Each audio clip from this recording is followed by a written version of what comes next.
Begin your story with a librarian searching for something. Their own conclusions. View. I was 8 years old the first time I heard his name. Shifting in the hard plastic seat, my wrists are shackled to a metal chain link at the center of the table, limiting my mobility. The officer observes my discomfort passively, already impatient and annoyed with my recollection of events. I was thinking a little more recent, Miss Clark. Like why you were caught standing outside his home with a bloody. No, you don't understand. I need to start at the beginning. So you can understand, I enunciate, not trusting Officer Dower, an overworked, underpaid, exhausted, dispassionate cop, to actually comprehend the beauty of my tale. A tired sigh escapes me, not from lack of sleep but disappointment.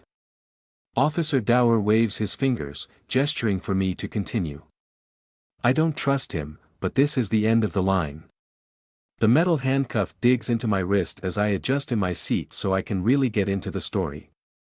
Ignoring the pinching skin, I lean forward, welcoming him into my world.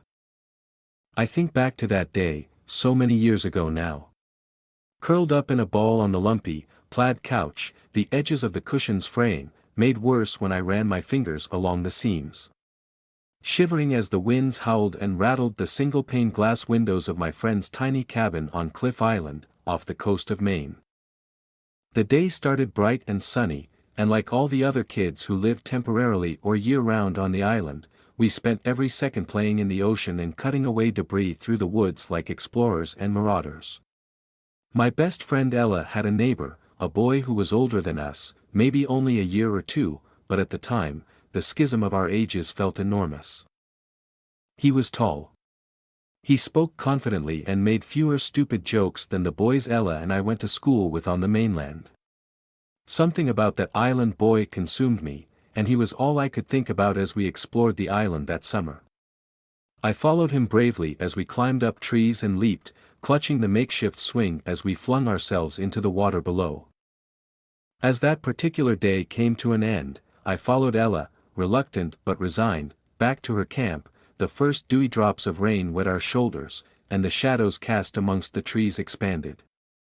A storm was coming, you could smell it in the air. By the time night fell, it was like a hurricane descended upon the island. Everything shook and howled and whistled, but the adults weren't concerned, and neither was Ella, so I forced myself to pretend I wasn't scared, too. We curled up on the couch in the small den. Ella called it the inside-outside room because although there were 4 walls and a roof, the floor-to-ceiling rattling glass windows still made you feel like you were outside. Hovering together under mounds of blankets, Ella's parents flipped through the channels of their old TV. At that time, they could only get basic cable, and it sat like a gargantuan box on the floor, surrounded by towers of VHSs and DVDs, and landed on a movie. A lime green light and eerie music set the first scene. Ella's parents argued over whether they should let us watch it or not. In the end, her mom sighed and told her dad he could be the one to deal with us girls if we were up all night crying from nightmares. That's not what happened, though.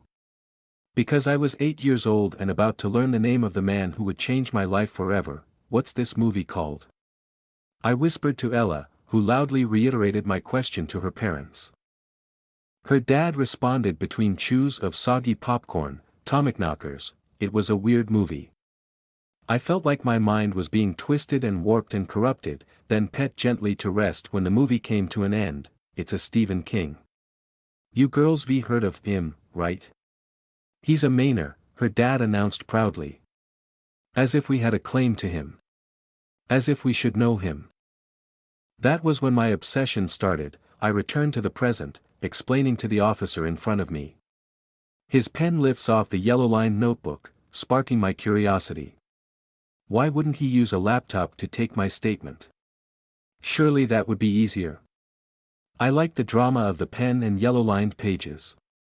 Like we're back in the 50s, and he's trying to get me to talk by making the room a little too hot and the light too bright. Any second now, his partner, the good cop, will come in here and offer me a cigarette and a whiskey. Miss Clark, Officer Dower prods, annoyed that I keep getting lost in my head. I didn't play with the other kids the next day. I didn't care about the tall, handsome boy next door. After the movie ended, I asked Ella's parents about Stephen King, and her mom casually explained, while folding musty old blankets and picking up remnants from our slumber party in the inside-outside room, that she had a few of his books lying around somewhere. I just had to dig around and find them. I tell the story like I'm writing it down, with nuance and interiority. You see, I tell the cop, or is he a detective? His plain clothes point to the latter, but he's the same man who caught me outside the tall, Gothic red mansion, handcuffing and stuffing me into the back of his cruiser. I spent that whole summer, hell, the entire next year reading The Dark Towers. I didn't understand half of what I was reading, needing a dictionary to help me translate nearly every line. But it was nothing like the books we were reading in school. I became obsessed. Dower reacts to this word. Obsessed. It's a trigger word, a small point against me, an indication that I wasn't quite right in the head, that led me to other authors, of course. Ray Bradbury, Frank Herbert, Clive Barker, Douglas Adams. Then, as I got older, it became Atwood and Neen, Vonnegut and Polinick and Bukowski. I lost myself in. A gruff throat clearing interrupts my train of thought, and I glance up, wide-eyed and mystified, suddenly immersed in all those unspent feelings of my youth, trapped in a miasma of misanthropy and bibliophilic lust. But Officer Dower in his graying, whiskery, late-shaven face is disinterested in my passions. He wants the crux of the story, the meat of it, the spoilers. He doesn't want the prose or tension. Just give it to me, his eyes scream. Just admit what you did. He would truly hate reading Tom Robbins. He releases a long, suffering sigh when the door creaks open behind him, and a second officer, this one clad in standard blues, enters the room, holding a clear plastic evidence bag. I wince when I see the contents. The new cop drops the bag unceremoniously on the table between Dower and me, then turns to leave. I look up, making eye contact with the camera in the corner of the room near the ceiling, the little red dot trained on me, recording my every move. They'll later use the footage as evidence of my guilt. They'll tell people I bared myself open on the table, as raw and exposed as the smashed plastic and metal drone, now covered in dried blood in the plastic evidence bag, the camera above capturing my every thought and memory. My erratic behavior, the evidence bag, and a signed confession are all Dower wants from me, though, so I relax. He's only got 2 out of 3, ignoring his impatience. I smile wistfully. That was when I began writing. I wrote and wrote and wrote. I took creative writing classes, I got a degree in English and communications. But I kept getting rejection letters. Over and over again.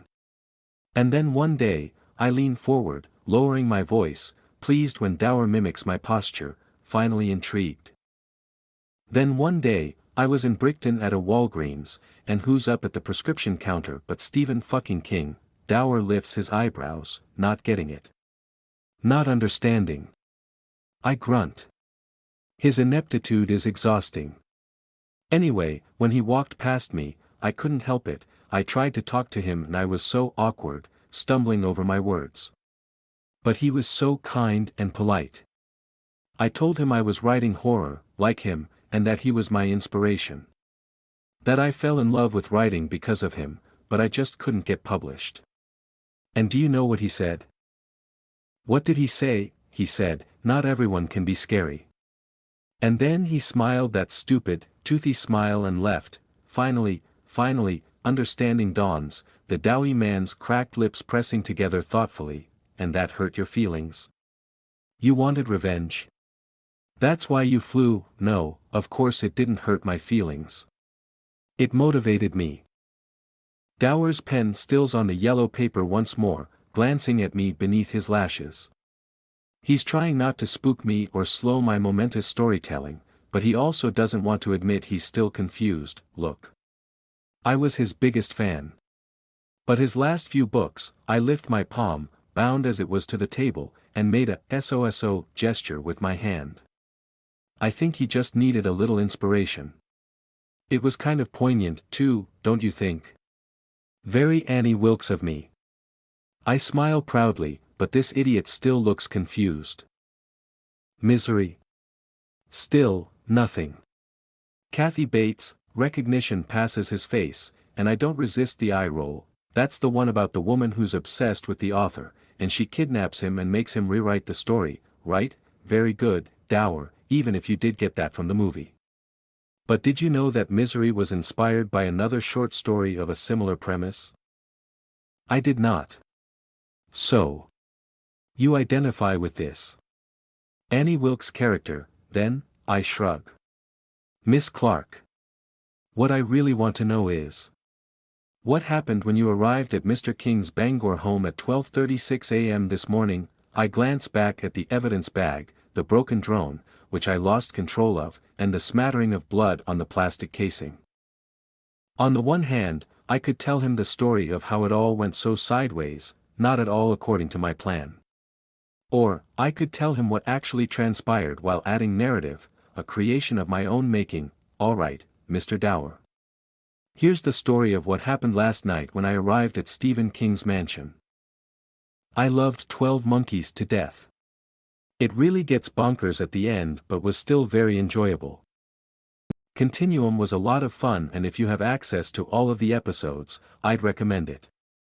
12 Monkeys seemed like it couldn't possibly work, and that put me off trying it for a few years. It was remaking a great movie into a TV show that essentially repeats what the movie did 47 times over. And yet somehow, it never gets old and I love it as much as the movie.